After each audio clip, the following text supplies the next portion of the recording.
Hello, everyone, and welcome to another episode of the SempreMilan podcast. I'm your host, Ollie Fisher, joined once again by Anthony Tolgrud. What's up, guys? I'm tired, but we got Madison as well. Here, I'm trying to find Venezia's third shirt. Is it the stripes? Yeah, the one with the black It's like and white a prison horizontal shirt, but stripes. it's sweet. I like it. I like all their shirts.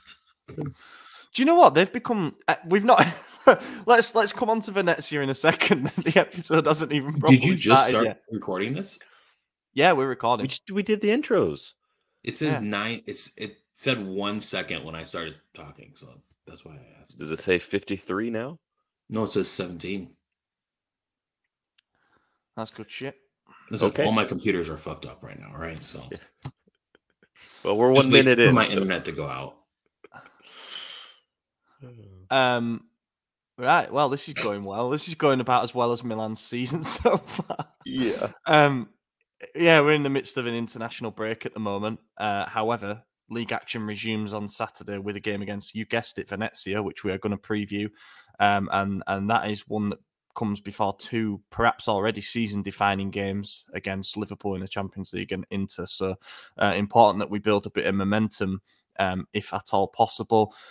Before we dive into this week's episode, I want to say thank you to our Substack founding members: Des Windsor McGlynn, Tito, Matt, Moritz Polman, Joey Gawler, Kemin, MJ and Mats, Luke Villano, Raul Escobar, Jack, Carlo Fassi, Nasser, Merlin Flinker, Derek Favretto, Heavenly 13, Mike Schulz, JT Physio, Tarek, Marco Vilea, and Roberto Recinos. Thank you for all of the support that you're showing us over on the Substack. The transfer window may be done, but there is still plenty of interesting content going out over there. The most recent thing that we had was a breakdown of Milan's wage bill for the 2024-25 season, something that we're going to talk about a little bit in this episode as well. There was a feature that went out on the dark side of news reporting, which is, you guessed it, all the bullshit that floats around and some of the more sinister stories connected to the club, which is well worth a read. The bonus podcast, the one that me and AJ recorded last week, was a deep dive on Tammy Abraham, who arrived on deadline day from Roma, what he can bring to the team. We saw it after a couple of minutes. And there's more than that. Milan management showing a new face. Go over there, try a week for free. And yeah, plenty more to come on that front as we enter a decisive part of the season. Speaking of which, Venezia at home. It's the fourth game of the season, and this is as must-win a game as I can remember in a long, long time. Like, the start to the season has not been good. We are winless through 3 games. We only have 2 points on the board. We know that Liverpool and Inter are coming after this, so it's important to try and just get something going, get the ball rolling in some way here. And therefore, this 100, 1 million, infinite percent, whatever, has to be a win, and anything else will be an utter catastrophe. Like, that's where we're at now. And that puts a lot of pressure on this game, boys. Yeah, it's going to be a draw. Home or away? It's home, right? Yeah, this is home. It's interesting right now because, like you said, we're in this crazy spell. I mean, I don't think we need to reiterate exactly how bad the season's gone again. I'm pretty sure everyone's aware. If you haven't and you forgot because of the international break, well, we haven't won a game, so it's kind of a big one right now. It should be a winnable game. You would think our players are enough to get a win against newly promoted Venezia, who have not exactly started the season well either. So we should be able to get a win here. Fingers crossed. We did say that 3 consecutive games in a row. So yeah, it's just, I saw an article this morning, and again, I don't remember who it's from. It was Gazzetta. It was Gazzetta. Okay, well, that makes more sense. But they were saying Fonseca's plan is to tell the defense to sit back a bit more and defend. Sounds logical. Yeah, so that's where we're at right now. Yeah. Well, I said before we started recording is that, like, if our current problem is that the defense is playing a high line and the midfield are playing too high up, if you tell the defense to move back, the space between the two is going to get even bigger. So I'm interested to see how that goes. But yeah, Maddie, is it important that we don't just win this, but we do it convincingly as well? Like, yes, a 1-0. Good. Yeah.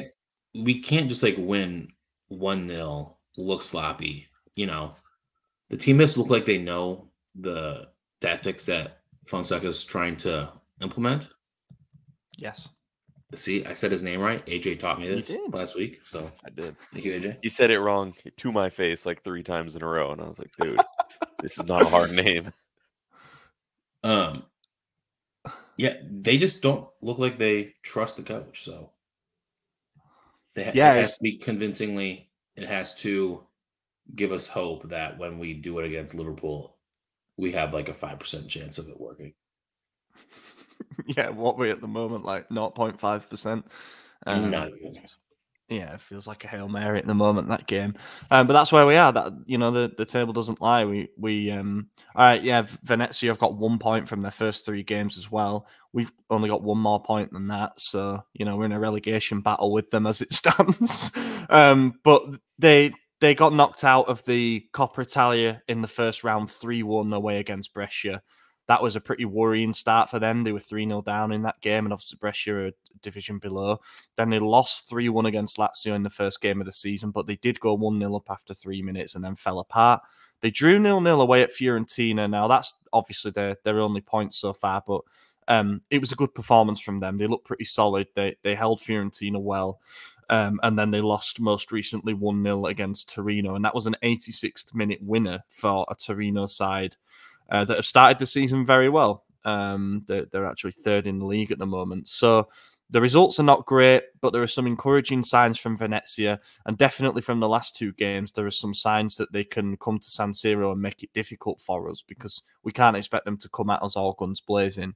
But I honestly think it might actually be the right time that we play a team that comes and tries a deep block, not necessarily because of the vulnerability we might show on the counter-attack, which has been a theme for a long time now, but just having a bit of possession, being able to be on the front foot, hopefully creating chances, hopefully putting the Teo and Leao drama to one side and having them starting again on the left side. I think it's going to be Tammy up front while Morata continues to recover from his injury. Might we see Reinders in the 10? He's impressed over the international break for the Netherlands, playing as a playmaker.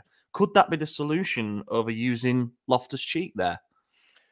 We just got to stop pretending we're playing with a 10. Like, I don't know what this fascination is between what Pioli did last season and this season with Fonseca. We don't have a 10. Why are we trying to force someone to be one? It's not Pulisic. It can be, but it's not, and it shouldn't be. And it's not Loftus-Cheek by far. It's not Reinders either. Yeah, they know how to go forward. They know how to attack. They know how to shoot. That's all fine and dandy, but none of them are 10s. So can we just drop that shit and do a flat 4-3-3? Like, because that's what this team is designed for.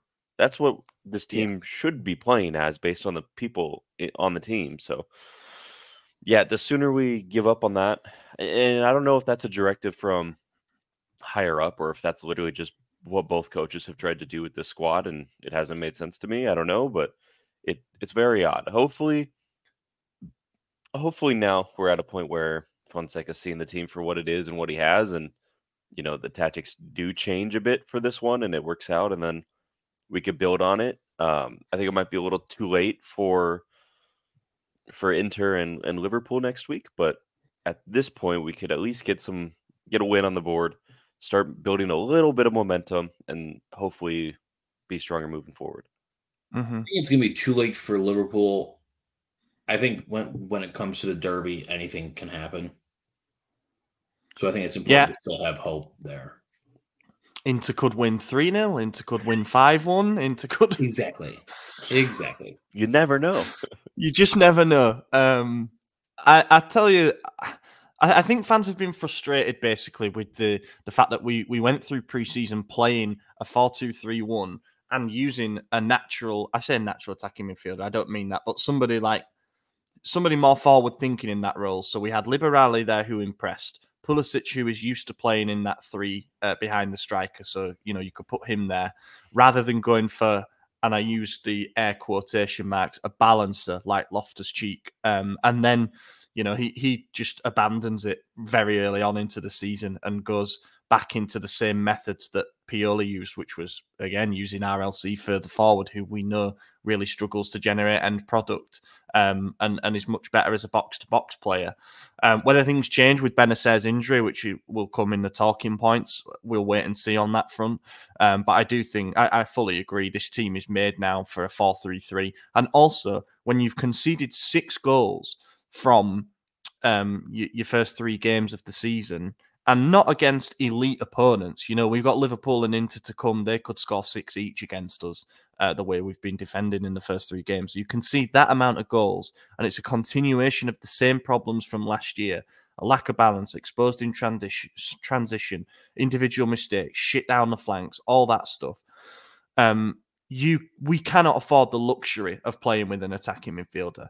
If we had a guy who was playing in that position and was scoring us 10 and getting us 10 assists, absolutely fine, because you can negate the risk of playing with that playmaker by we're outscoring opponents. But at this stage, we just can't afford that luxury of playing a playmaker, and thus the system needs to change, and Fonseca needs to adapt.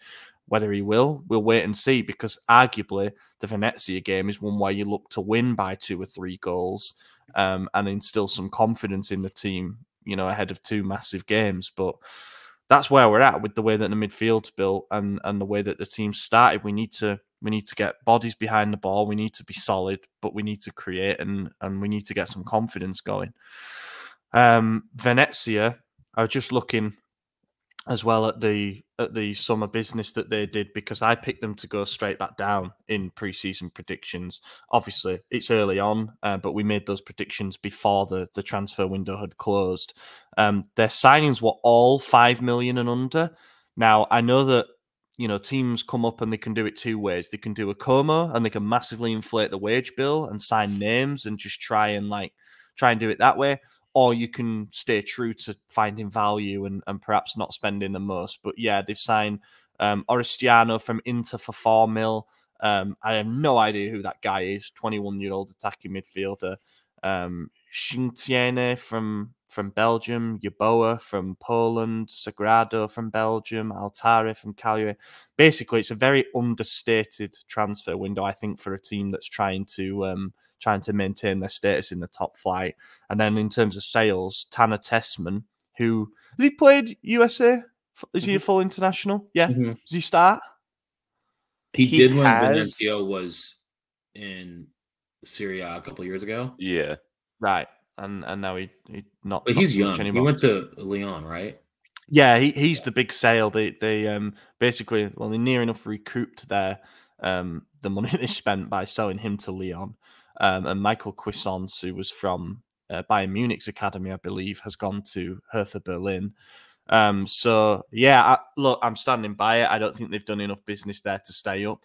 I know it's not particularly relevant to this game, where all the focus is on us and our players performing and putting in a good team performance. But yeah, I think Venezia are going down. But we'll wait and see on that front. Well, they do have something we don't have, which is a clean sheet. Yeah. But historically, and granted, we've only played them twice in Serie A. We've never conceded to them, and we have a goal difference of 5-0 against them. So, among AJ just brought this stat in, they're gonna play amazing.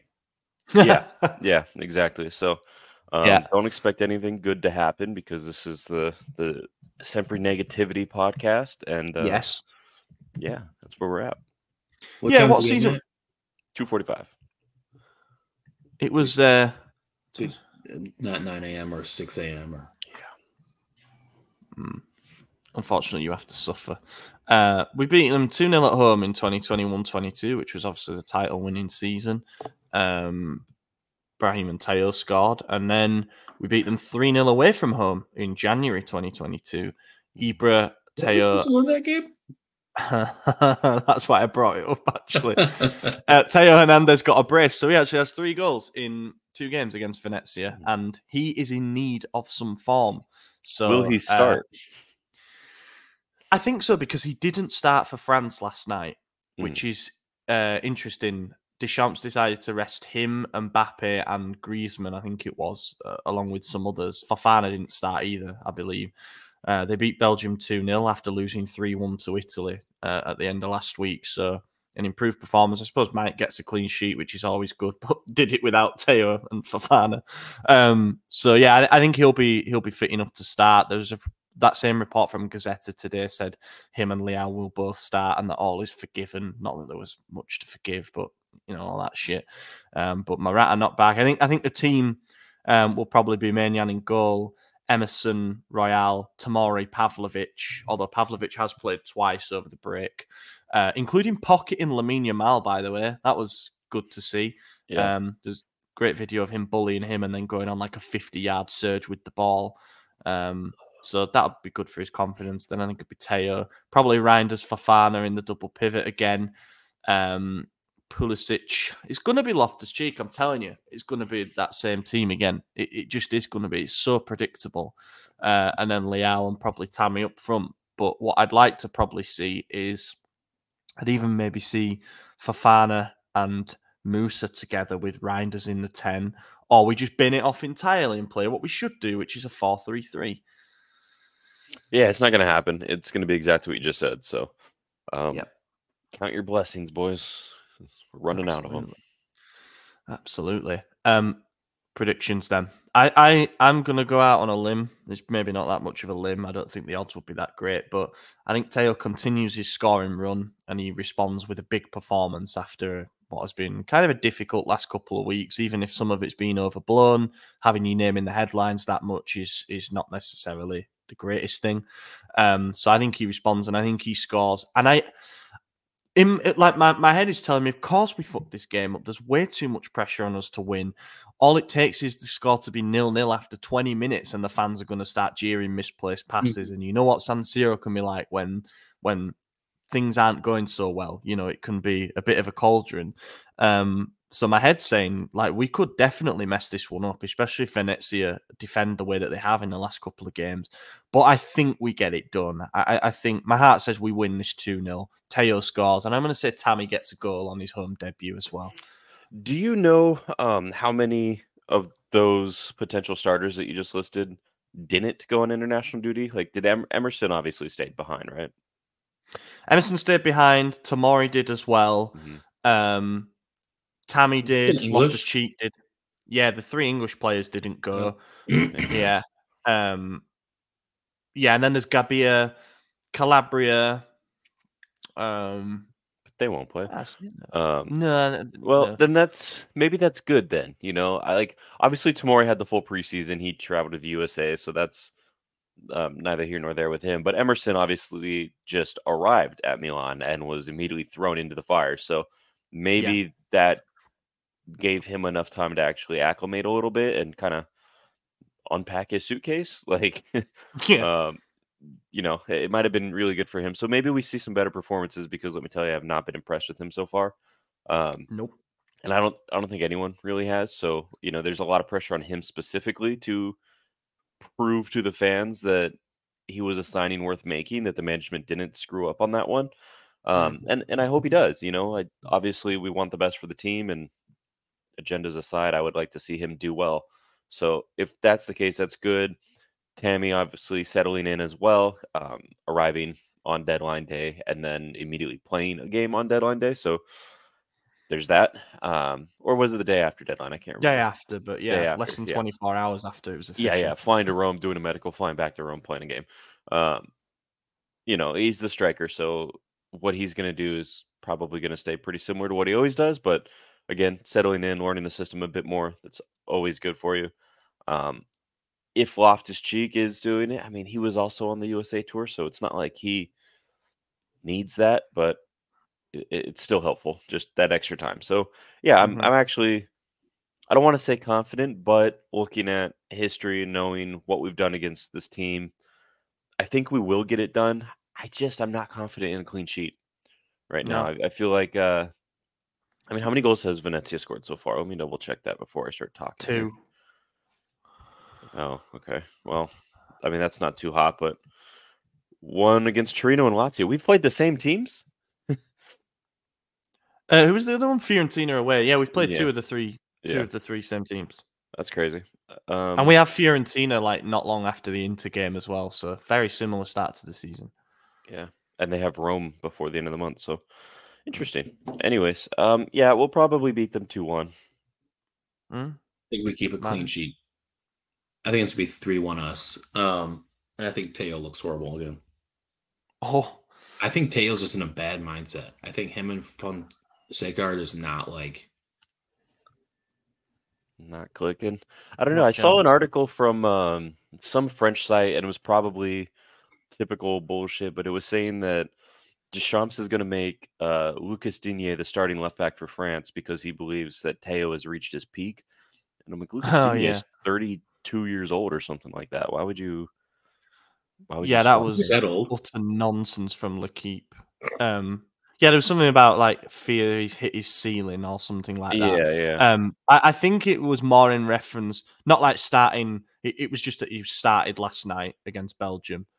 So he made him the starter for that. But there's absolutely no way that like the only discussion would be he had a very high ceiling. It's just his mindset is not in the game right now.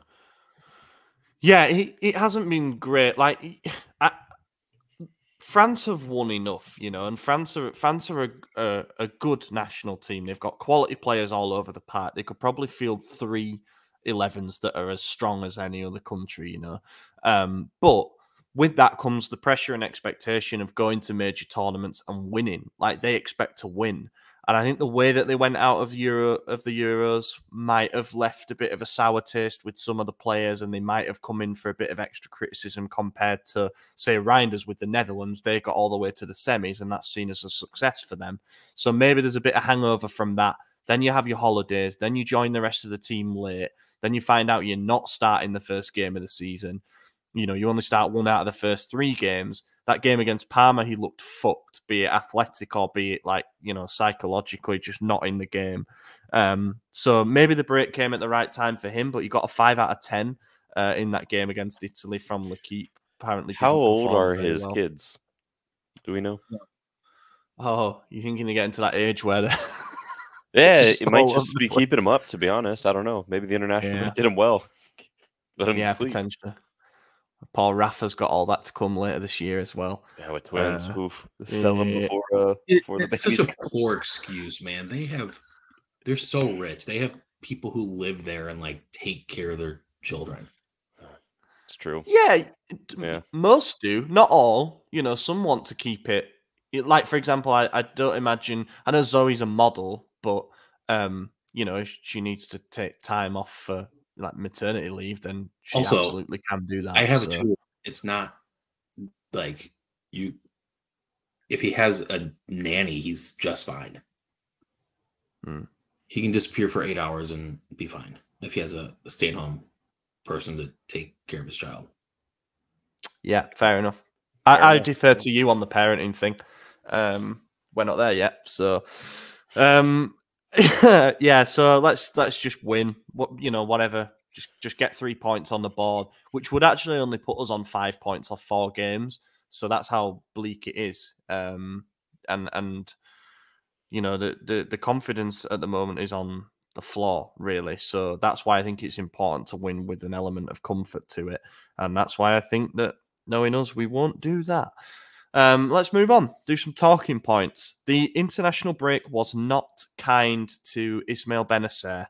He has, I think, he sounds like a grade 3 tear to his hamstring, and he's looking at minimum 2, most likely 3 months on the sidelines.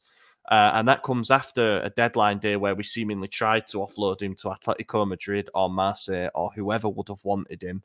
Are we fucked now because of this? Like, we were planning to reintegrate him. Obviously, you have to try and pick him up off the floor as well, because he's been probably told he's not needed. He's left out of the Lazio trip, and then he ends up staying. Now it's like, okay, we'll name him in the Champions League squad list, and then bam, he's out for a third of the season, continuing his injury trend. How big a blow is this?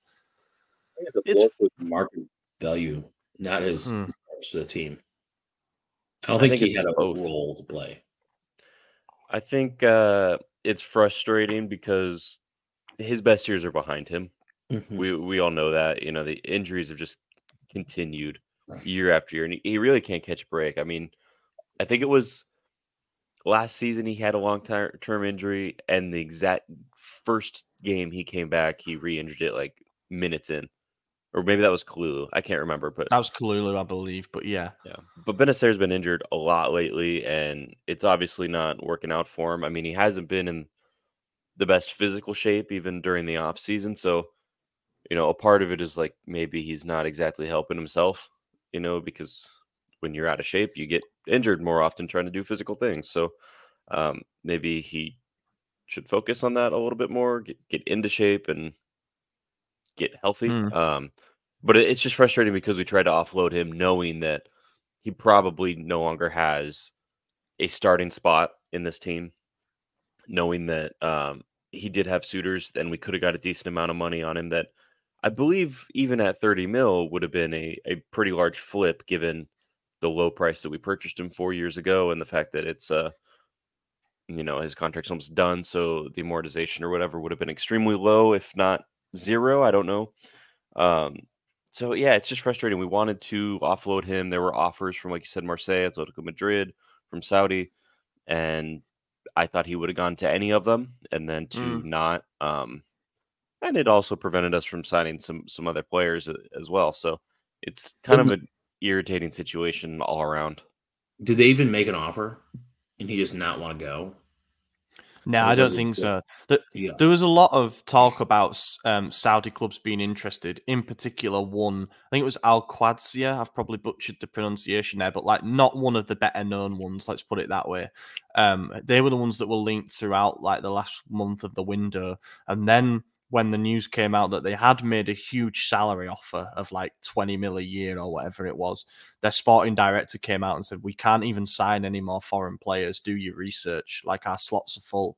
And then that just put an end to everything on that front. Moreta said that Atletico Madrid wanted a dry loan, and we were just like, no, we need to sell if we're going to then take that money and sign Manu Kone, who looked really good for France last night, apparently, which is hilarious.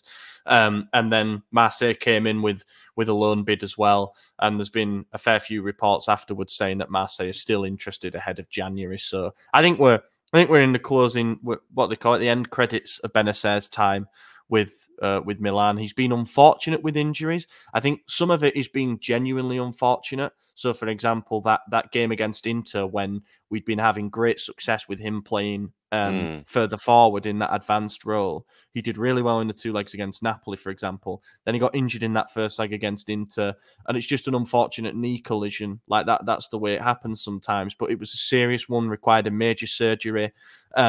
Came back, and he just hasn't been the same. I think what's happened is, and I know people have been sort of making him the object of ridicule by posting some edited and some not photos of him looking a bit bigger. I think during his time off, recovering from his injury, he's put on a lot of mass, be it muscle, be it some of it, a bit of fluff, whatever. And I think it's totally altered his mechanics and like the way he is as a player and everything that he does, as it is natural to, because he's not the biggest in terms of height. It puts a lot more stress and strain on your joints and things like that. And, we're now left with a player who cannot stay fit for long stretches of time. There was actually some stats the other day. Since December 2020, he has missed over 400 days cumulatively due to injuries. Of course, a big chunk of that is after the knee injury that I just mentioned. But yeah, he's missed 65 matches in that period for various different reasons. He's had 2 hamstring problems, ankle problems, adductor problems, 2 operations, 1 on his foot. And he's not reliable anymore. So let me ask you this, because I don't know. I go back and forth on this idea. Those offers from Marseille and Atletico, the dry loans. Yeah. Those on deadline day, correct? That's what was reported. So if those are true, is the thought process not take what you could get, at least get him off the salary? You already want him out. He doesn't have a place in the team. Why pay him? Why risk it? And then here we are, less than a week later, and he's got a major injury, and now he's just on the books. We actually did want him in the team, and it's just news saying that we didn't. I don't think we. I think that we were always open to the idea of him leaving, but we hoped for something to come forward sooner than what it did. And then come 4 o'clock on deadline day, when Marseille and Atletico Madrid are picking up the phone trying for a last-minute loan deal, we realised we then didn't have the time to go out and replace him with Kone, who was on his way to Rome for a medical at that point. I think it was just a timing thing. Well, he went to Rome? Yeah, he signed for Roma. So I missed that.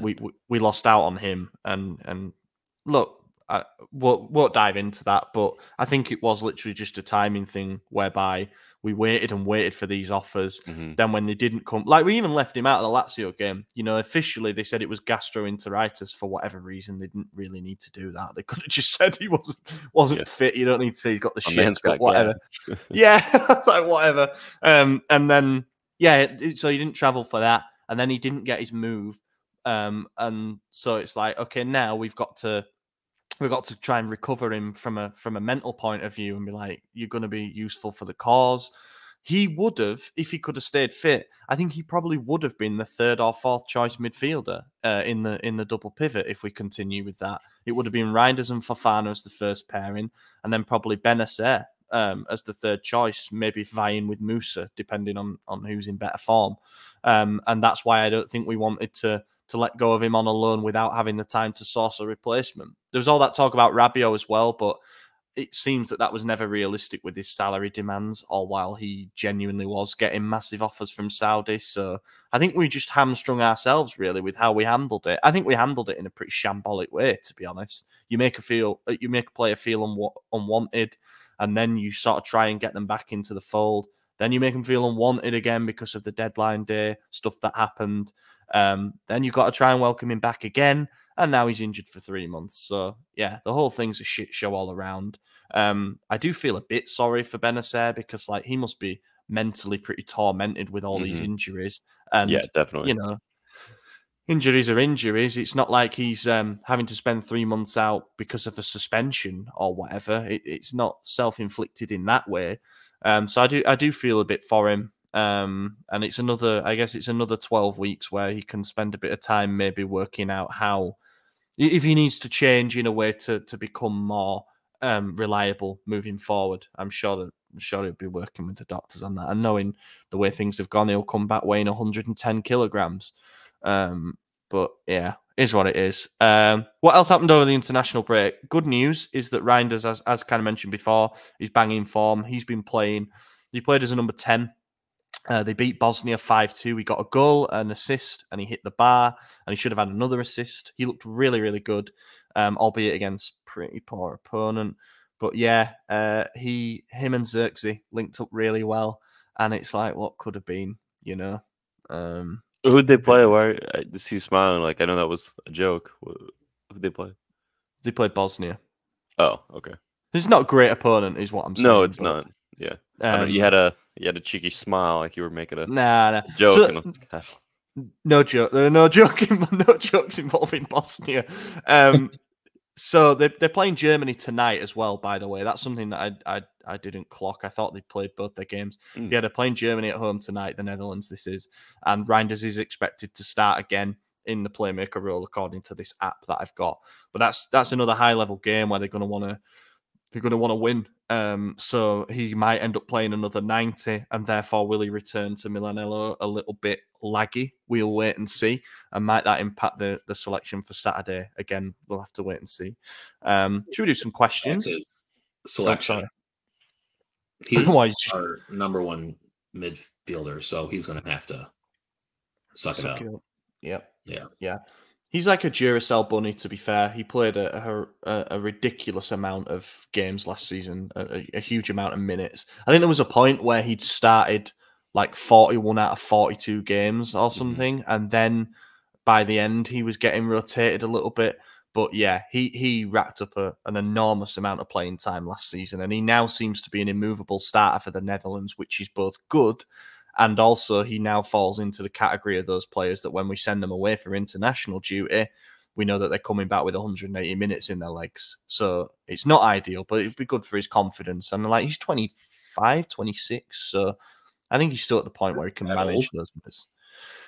Yeah, we signed him when he was 25 from his. I thought he was like 22 or something. Sell him. I don't know why. Sell him. Let's do some questions then. And it's been a bit of a briefer episode for obvious reasons, but here we are. Naeem asks, Calabria or Emerson to start? I presume he means the starting right back moving forward. Yeah, that's a tough one. I think it's going to be Emerson.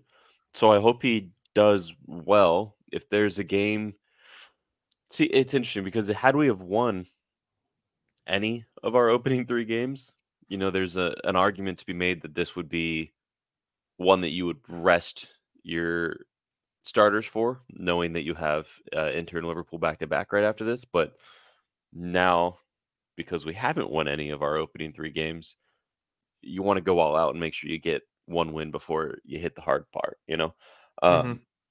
And I don't know who that starting right back is or should be at this point, because we've seen them both, and we've seen them both make mistakes, and we haven't seen many good things from either at this point in the season. So it's a coin flip, and whatever side of the coin it lands on, I'm going to groan.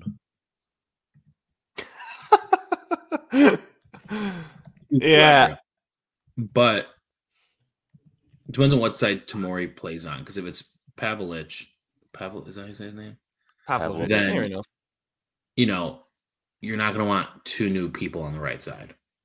That's going to be a weak side, regardless of how well Pavlic is playing.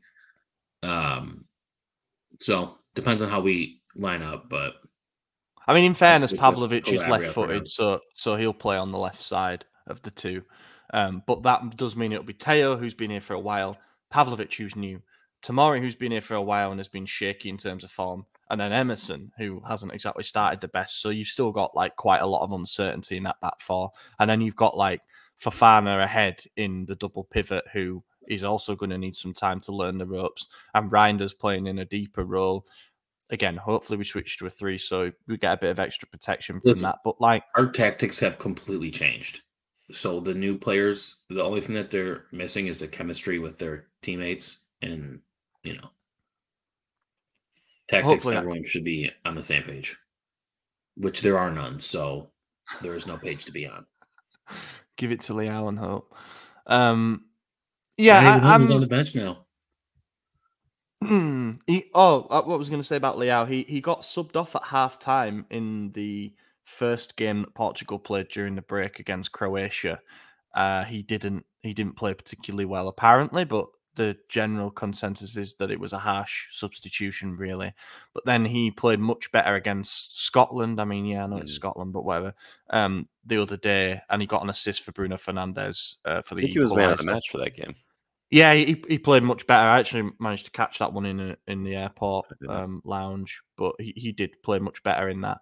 I think people have been way too early to judge Emerson Royale. Now, I know they're not judging it based on the one start that he has for us. They're basing it on the fact that, for the past 18 months for Spurs or whatever, he's been pretty useless. The last manager to get a tune out of him was Antonio Conte, and that was as a right-sided centre-back. I think that he needs more time, without a doubt. The fact that he was the guy, it seems, from the start of the window, and it took that long to get a deal done for 15 million is a bit mental. But here we are. He arrived. He's got to learn the ropes. He's also got to build his confidence back up after a difficult season. Some players have a season where they're coming off the bench more. They're not producing in terms of what's required of them in their role. Like Pulisic, they take the fresh start and they run with it, and they see it as a big opportunity, and they're firing goals, assists, and it's like a launching pad. Other players aren't like that. They take a bit more time to get into rhythm again and to build up that confidence. And I think Emerson is probably going to fall into that particular category. But he's far from the finished product either. He's 25. It's not like he's 30 and this is all we're going to get. He did well at Real Betis as well, so there is stuff on his CV that's good. He's played 10 times for Brazil and stuff like that. But that game against Lazio didn't help. You know, both of the goals came down that particular side. He didn't do a great job in terms of covering the space. He wasn't great at stopping the supply into the box. I'm not writing him off yet, and I still believe, and this might be clipped and could come back to haunt me, I still believe that if we get the Emerson Royale that was seen at Spurs under Conte, that level of performance, nothing outstanding every week, not a match winner like Teo on the other flank, but solid enough, I think he could be the best right back in Serie A. But that says more about the level of right backs in Serie A, if you know what I mean. But I think he could become relatively dependable. I saw James Horncastle did a piece for The Athletic, and he said that Emerson Royale's 15 million transfer fee looks like the biggest donation in the history of the Milan Foundation, as the club charitably tries to make his wish to become a footballer come true. What do you think about that? Pretty brutal. Fired. Yeah, I mean, that's one hell of a quote, that's for sure. I'm just going back through my old text messages right now with a buddy of mine who is a big Spurs fan. Because he I gotta find it here. He was keeping me up to date on the whole Emerson thing. I was not privy to it, but he was really excited for us. Because he was leaving his squad. Oh, right. He said, "You guys can fucking have Emerson, waste of space, haha." So, I mean, that tells you what you need to know from someone who dealt with him for the last 2-3 seasons, whatever it was. Yeah, Spurs fans seem to be split. There were those who said that his treatment was a bit harsh because, like, he effectively got benched after his best season for them because they went and signed Pedro Porro from Sporting, who is, in my opinion, one of the best right backs in the world. So they went and signed him, and that was it. He found his place on the bench, and a lot of people said that, like, he's very, very serious. Like, he spent £1 million on a cryo chamber to help his post-game recovery, and like he's hired personal like staff, shall we say, to try and maximize his performance. You can argue if it's worked or not. Probably not so far. But then there was all those who were like, get rid of him. He's a waste of space. He's had too many bad performances, things like that. I think, you know, he moved to a new league, and a league that is worse and is probably more forgiving of certain things. But you can't make colossal fuck-ups, as we've seen way too many individual errors in our back line. We don't need another player who makes a lot of errors. But I just think, let's give him time. Like, the sample size cannot be one star. Otherwise, how many players would we have written off? You know, we gave Tonali. What players have we written off? Well, I just think about, well, lots of players have been written off quickly by our fan base. I think about some of them rightly as well, like people saying Astafronk's shite, and, you know, some people wrote off CDK pretty quickly as well, saying, you know, he doesn't have the personality for it. We can't afford to play him as a 10. I think back to Tonali's first season as well. There's a player who was very much used to playing in Italy, and he arrived and he struggled for a long time. He looked pretty disastrous for quite a while, but showed enough flashes for us to keep him, and then he went from there. Now, obviously, he was a lot younger. He doesn't have the same experience under his belt. But I think with Emerson, we've invested in him. It's not a huge amount, so you can't expect a world beater, but we've invested in him. Fonseca apparently wanted him. Moncada's wanted him for a long time. If we get him back to his Betis levels, if we get him back to, I think it was his second season at Spurs, get him back to those levels, then we've got someone who can at least be the starting right back. It does make me question what the future holds for Calabria, especially with his contract up in less than a year. But I think, you know, he's got to fight for his spot now for the first time in a long time. And it'd be interesting to see who wins. Hopefully it's not a battle of the shittest. P11, next question. P11 asks, Ibra said that Jimenez was Teo's backup. However, it's clear that Terracciano is the backup. Why can't Jimenez be tried at right back? Clearly a problem area. Or do you think he Isn't Jimenez injured? He was injured for the game where Terracciano started. Otherwise, I think he would have started. I'll say, I don't think it's fair to say that he's not the backup if he was injured for the game. I agree. But I also agree, why not try him at right back? Like, if this Emerson thing is still not working out, like, you got to try your options and see which one's going to work out for you. Just this is a perfect example of fans jumping to writing off players. Yeah, he's played one game. Terracciano. Emerson Royal. Right. He's played 2 games. And started one game. Both of them have led to a goal conceded. So he joined and then played 2 games. In the last I think with him, you know who else got written off immediately was Terracciano, because he came on and cost us a game that we were winning in the last minute with a ridiculous red card. So still not letting that go. I'll never let that go. Just like he didn't let go of the defenders. So yeah. So with Jimenez, I think there's some narratives to be destroyed here. I think, look, Ibra said he's the deputy left back. If Fonseca decides differently, first of all, that's very funny. Shut the fuck up, Zlatan. Let the coach decide who is in what role. But secondly, like, we've got to wait and see. Like, if he's fit and Teo can't play a game, then he might be the deputy left back. We have to wait a bit more on that. But he's right-footed, so he is a natural right back. Like, that's where he played for quite a lot of his time in Real Madrid's youth academy, and therefore I always prefer fullbacks to be on the side of their stronger foot, just because of the way that you defend and the way that you lean into tackles. And that, like, we've seen it with Florenzi and Kalulu, when they're on the wrong side, it looks terrible. So I would actually like to see Jimenez get some games at right back if the current options continue to be disastrous.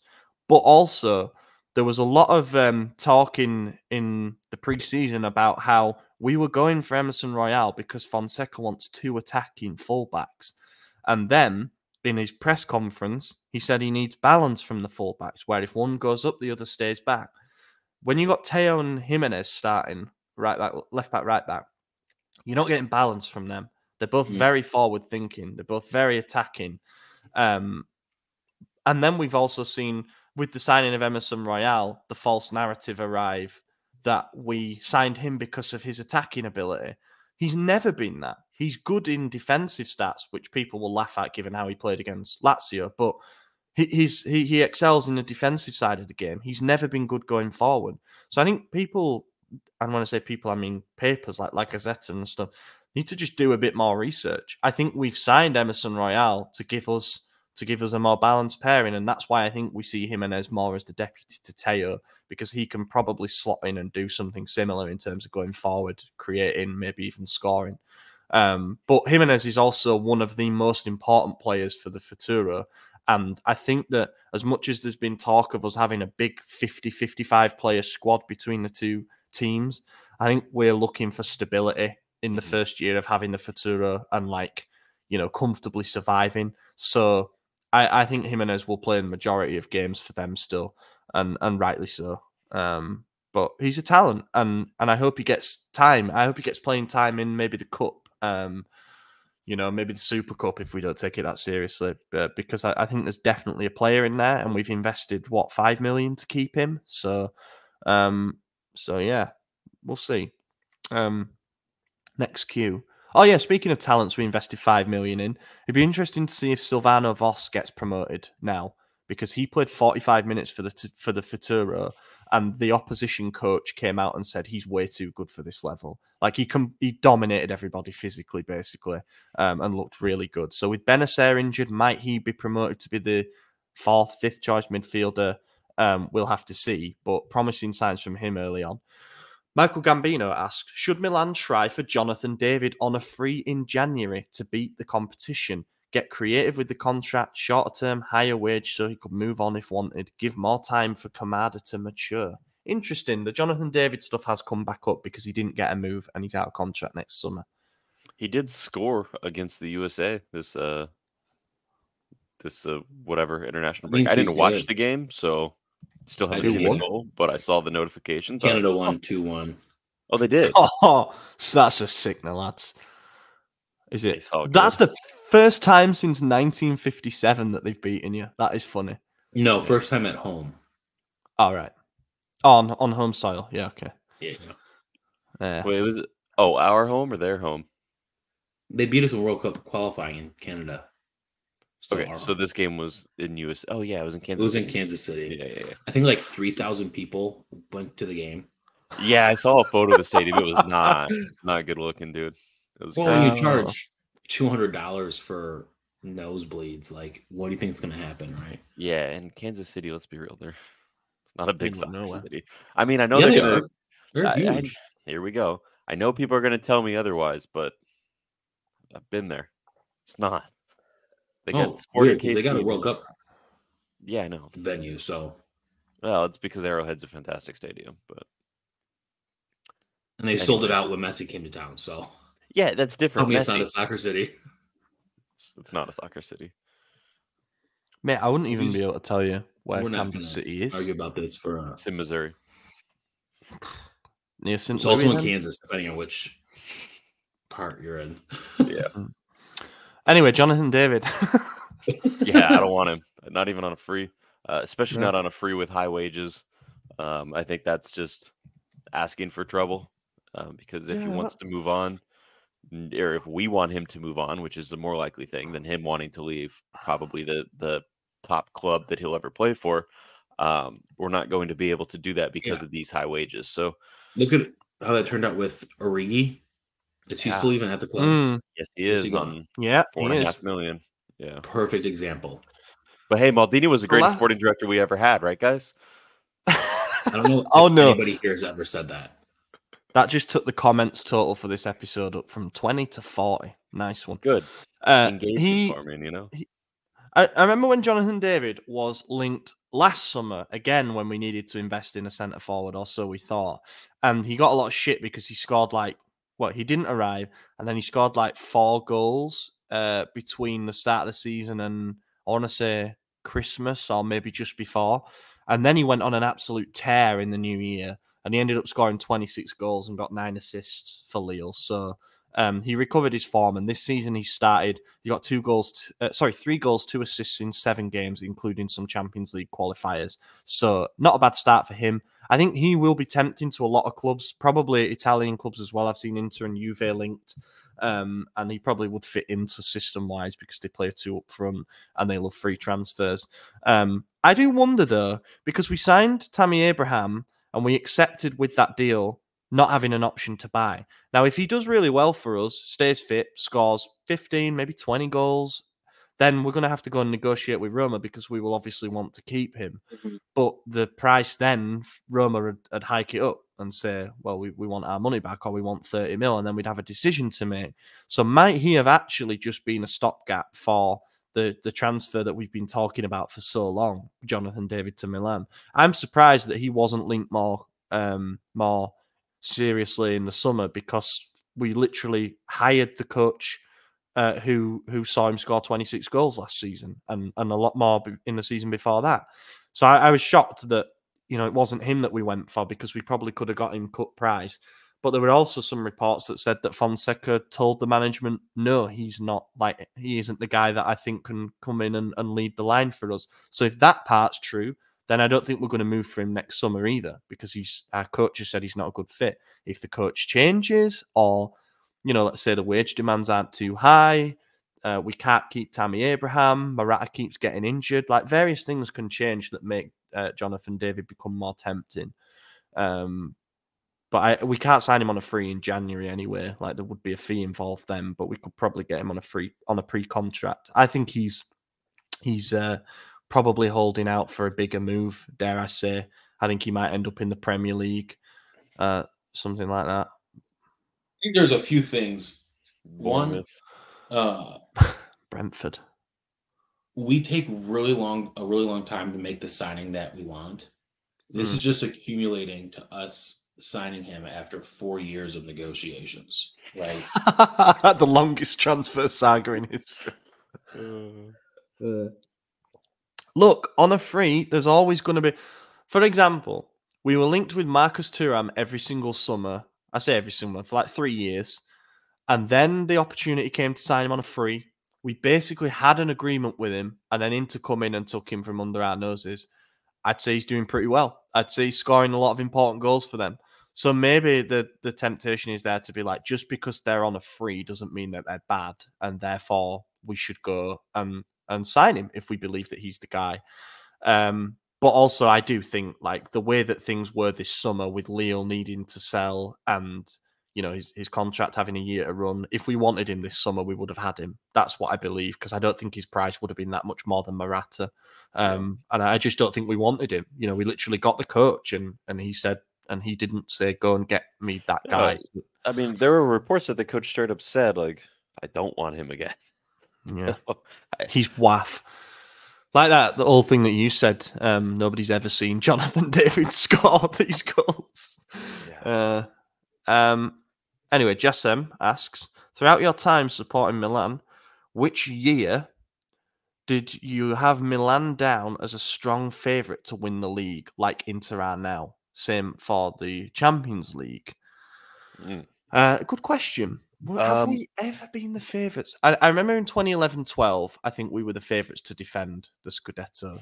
Yeah, I had us down as the strong favourites to defend this most recent time when Napoli steamrolled. And a lot of people seem to forget that we were single-digit points off of first place going into the World Cup in December.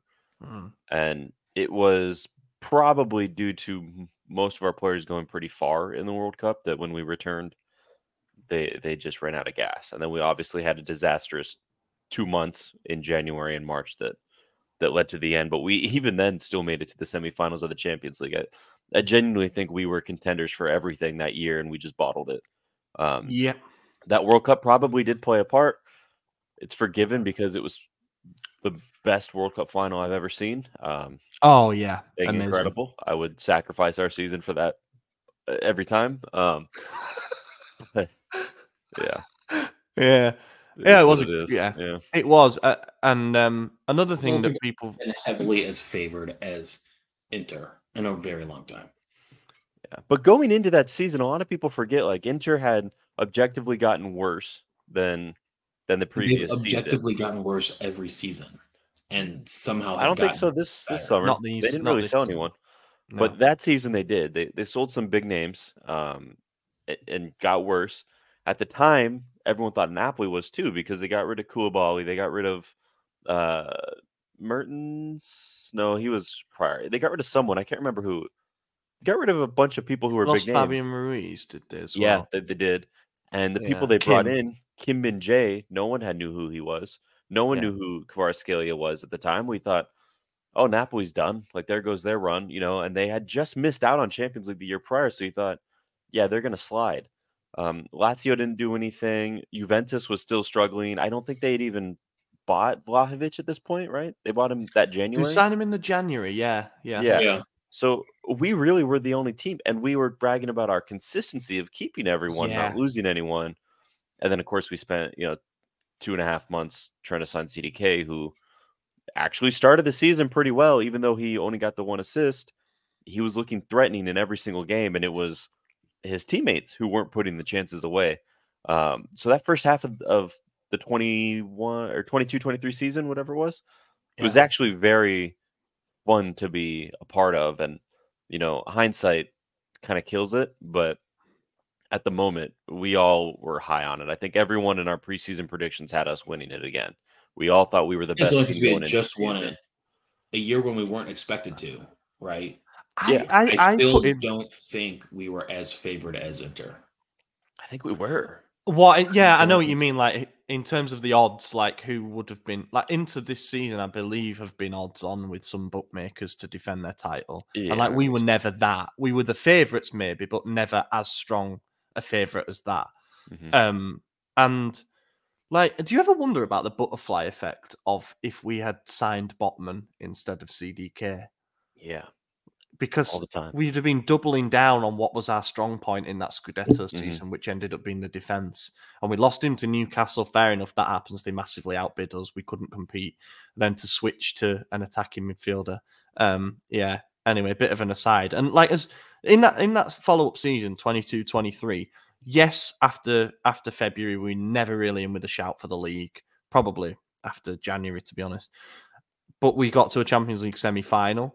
and we forget about it because of the way that it ended, and rightly so. We embarrassed ourselves against Inter over those 2 legs, but at least we had something to salvage from that season. And then, like, last season was just, we were basically out of everything by the end of January, so it was shit. But yeah, it's tough. It's tough to defend. That's what Serie A has shown in the last 4 or 5 years with a different winner each time. It is very tough to defend. Will Inter find it tough to defend this year? When they drew that first game 2-2 against Genoa, I thought, oh, okay, they might, maybe magically things are going to fall apart because they seem to be so sound under Inzaghi. But I immediately said, oh, we're going to get points over Inter week 1. Cool. And then we didn't. We did not. Exact same result as them. Yeah. But then, last game before the break, they beat Atalanta 4-0, and it's like, they're still a machine. But I think as well, something that impacts the odds going into this season with Inter being such strong favourites is just the question marks surrounding the other teams. Like how Juve have gone from an absolute tire fire mess going into the summer to now being their main contenders shows how volatile everything is and how much change there's been elsewhere. And maybe we'll look back at the decision to hire Fonseca as being like, did we miss our chance to go for a win now manager rather than a project? That's something that I think we might have to dive deeper into after these next 3 games. We will wrap it up there. Thank you, everybody, for listening to this point. Hopefully, in a week, we are recapping our first victory of the season. But in the meantime, I've been your host, Ollie Fisher. You can find me on Twitter at Ollie Fisher. AJ, cheers for joining. Yep, thanks for listening. Madison was here as well. To be here sometimes. We'll be back later this week with a bonus episode as well, of course, so stay tuned for that. And yeah, have a good week. Gol! Ancora Teo! È una meraviglia! Il gol di Teo Hernandez da un'area all'altra! È una meraviglia! Senti il mio cuore!